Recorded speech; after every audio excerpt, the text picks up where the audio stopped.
Hugurinn svona eins og hjarta og vill bara vera á fullu. Þannig að það alltaf svo mikið að gerast í huganum. Það talað að við séum með 1500 hugsanir á einni sekúndu. Þegar að við náum að róa hugana, finnum einhvert athvarf, að þá fer hugurinn að þjóna okkur. Og hann á að þjóna okkur, en hann gerir það ekki þegar að hann með yfirþyrmandi fleiri hugmyndir heldur en það sem við viljum sjálf. Við erum alltaf með einhvern kjarna sem heill.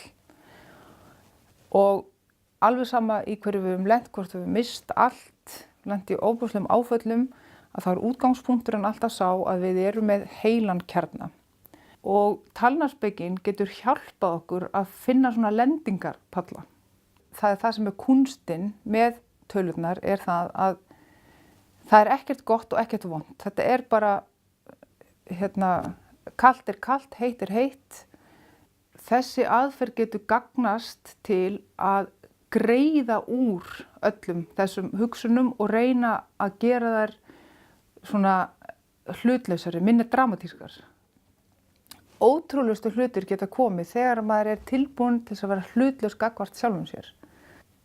Þess að maður getur notað þetta sem þerapíuform, maður getur líka notað þetta sem yfirmaður í fyrirtæki og skoðað, og það kannski betra að hafa þennan alltaf bara í samskiptunum og betra að hafa þennan þegar það á að drífa hlutina af.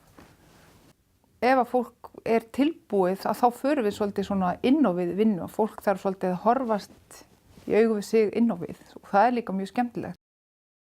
Við erum að nota nýjar aðferðir til þess að skilja okkur sjálf, ekki bara út frá hugsun heldur út frá skynjun og að prófa stundum að loka augunum og sjá hvað gerist.